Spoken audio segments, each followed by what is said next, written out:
you doing, man? Can you hear me all right? I can hear you fine, loud and clear.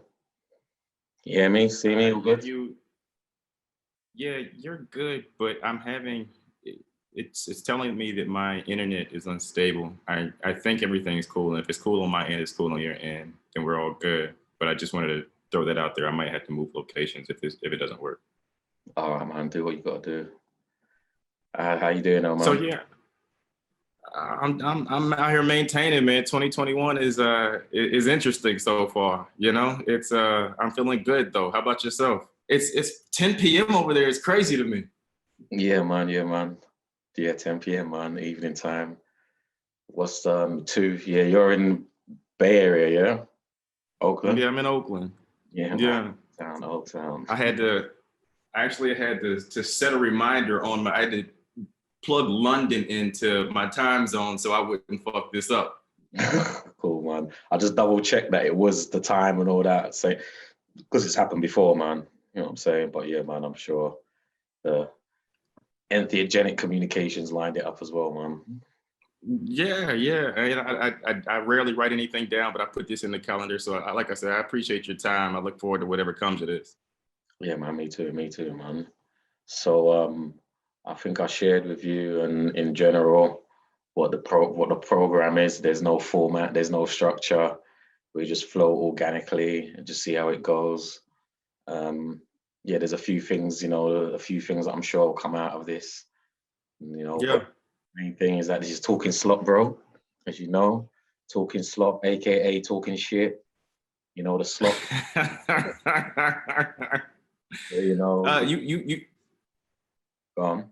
Let me know. So I've watched. I've gone and I've watched. A bunch of your videos. I've watched a bunch of your. I mean, I've seen you in your lectures before I actually started watching the IG stuff. But I've watched enough of your IG videos and watched enough of your lectures to kind of have a good feel on the format of this and interesting places that we might end up.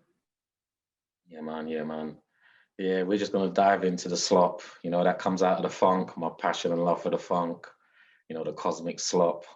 And when you dive into the slop, aka the shit, man, I know divine things come out of that, man. As a horticulturalist, we, farmyard manure shit is important to us. You know what I'm saying? Yeah. You know what I'm saying? In life, you go through the shit, come out the other end feeling good for it. And and then as a composter, I love composting and just seeing the renewal, seeing how you can just take your old shit, put it on a heap, and it turns into life. You know what I'm saying? So yeah, that's the premise of this, man. That's the premise of the platform. And the main thing was, having people that look like me and you do this, man. You know what I'm saying? There's people like us talking on these subjects, and you're like, oh shit, there's these brothers are diving in and open up dialogues for other people to have conversations. And in the main goal is that we can start having mature conversations around this subject, which I know me and you can, but you take this out to the community, man, it's still much a taboo. Yeah. There's a fear attached here, and people are quick to run away. So once they see and hear, how we get down, I'm sure it will enlighten people, most definitely, man. So that's how we run. One of the things that drew me to you initially is you answered, you kind of put me on the road to discovery around Africa and the connection to the plant medicine and the entheogens. I'm out here in the Bay, and even though we have a rich history of Blackness, like a lot of that history is gone just from gentrification. The cost, Oakland is on par with Brooklyn, New York in terms of cost of living, so it's pretty high out here. And when I went to the Detroit Psychedelic Conference last summer, I saw one of your talks, and you started talking about the connection of Africa and African ancestry to the plant medicine and to the mushroom. And I'm like, you know what? In my head, because I'm so pro-Black centered, I'm thinking there has to be some sort of connection. There's absolutely no way in the cradle of civilization, in the birthplace of humanity, that we haven't figured this out. You know, we have everything that you need on that continent, literally everything that you need. Why am I not hearing about this? And then I get turned on to you, and I'm like, God damn, this dude is Moses. This dude is Moses, and yeah, man.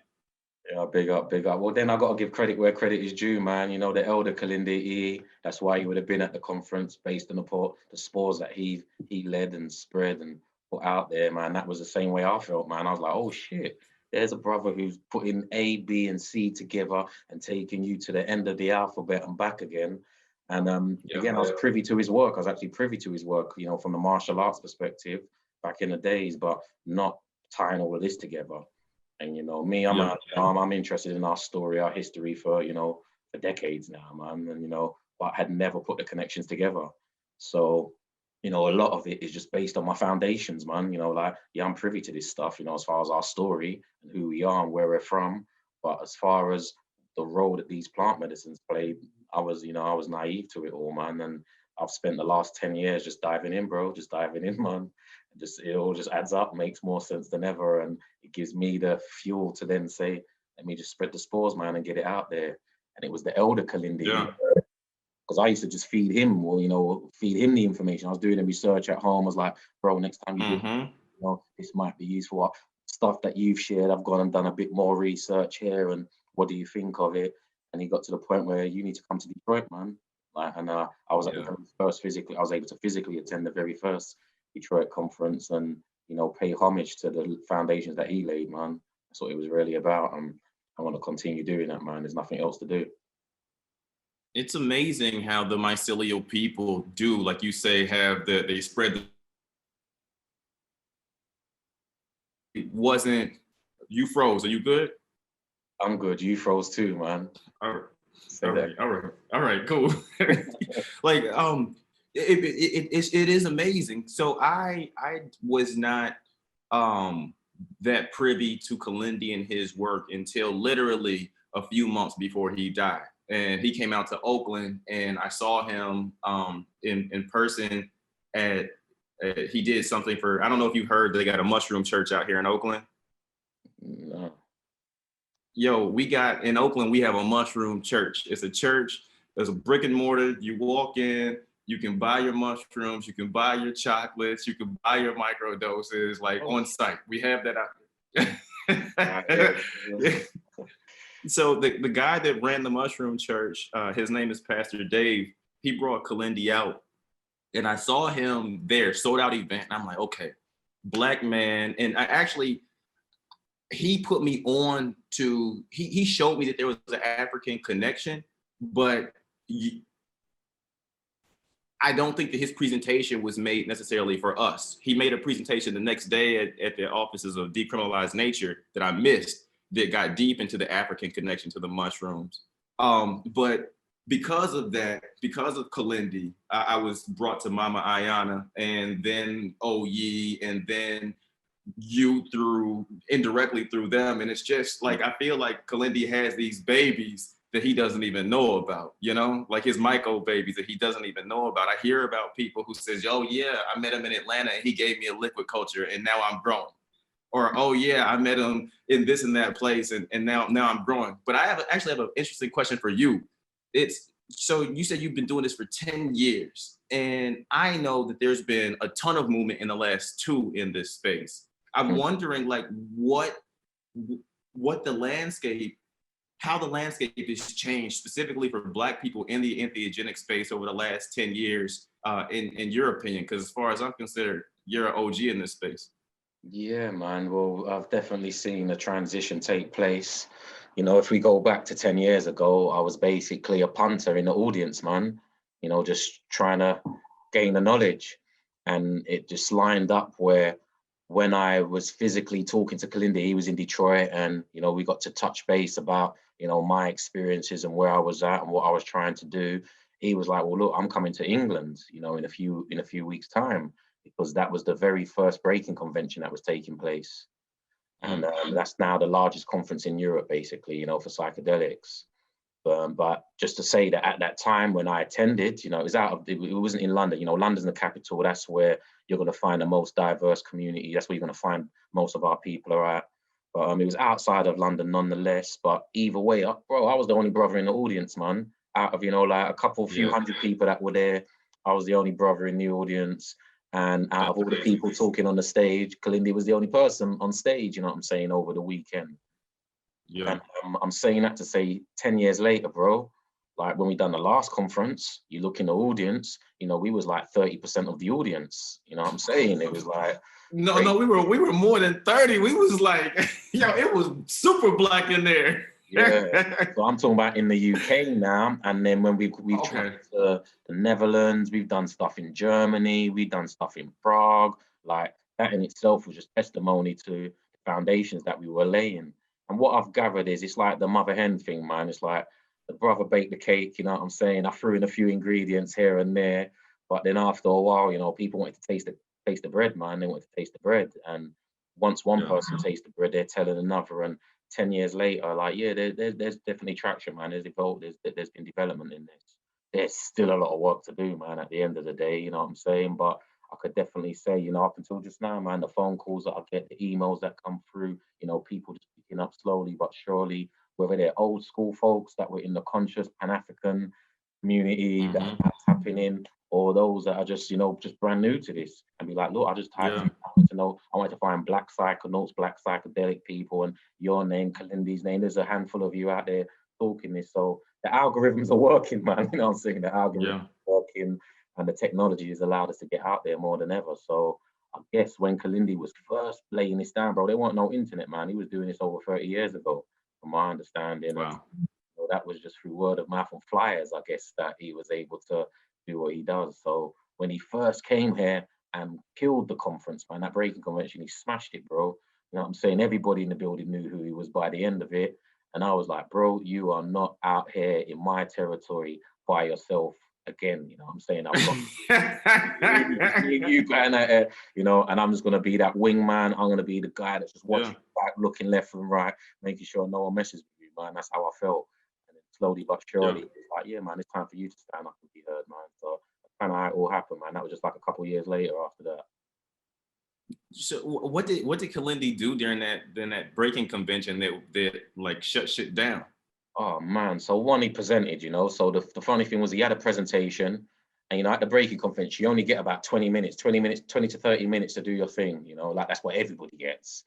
And then, but some people get to, you know, it's like broken down into different rooms, you know what I'm saying? So he had his space, he had his 20 minutes, done his thing, and he killed it, you know what I'm saying? He just went in just as far as, for me, what I saw that I didn't see before was just the connections between ancient Egypt, you know, Kemet. Stuff that I had visually had seen before, but the connections and the dots that he was joining together was like, oh shit, this brother's like really on his game. The thing that moved me the most was that because I knew he was so pro-black, so pro-African, and I'm sitting there, I was out of my comfort zone, bro. This is the first time I'd ever stepped, like I'm in the hood with my people, innit? So I don't normally engage in interaction with white people. I was, man. So I'm at this conference with all these white folk pretty much, and what I appreciated most about him was that he didn't buck dance, bro. He didn't change the presentation because he was talking to a white audience, or you know, he came with it, man. He came with the fire. And then in addition to that, right at the very end of the conference now, they had like the main speakers up on the panel.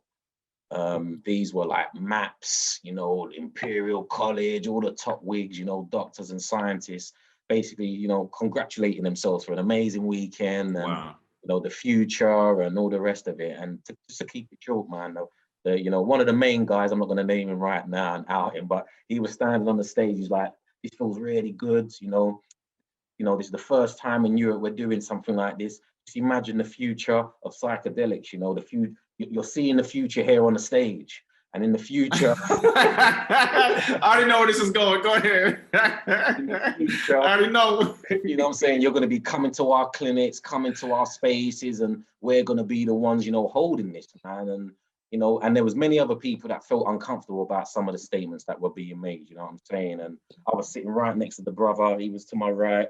And then he stood up and he was like, y'all are not doing high enough dosages, man. And he goes, because if you was, you wouldn't be talking a drive that you're talking on stage. And what I've gathered over the years is that there's a few of you out there that you done psychedelics in the 60s, you know what I'm saying, and you ain't done nothing since, or you just put one little toe inside the space. Now you think you're the authors of this thing. And he's like, nah, like it ain't going down like that. And bro, he got a standing ovation. Everybody in the audience was like, yo, this is the man. Every now and then you have to have a person that's honest enough to say what everybody else is thinking, you know. And that's another thing that I think the mushrooms will tune you in to the people in the life around you, to the energy around you, you know. Most definitely, bro. And that's just how it went down, man. And that was the day when I was like, okay, based upon that, I know there's gonna be some people there's a lot of people feeling you, but there's also gonna be some people who ain't. Based upon that, when they see you in Europe, at least they're gonna see me.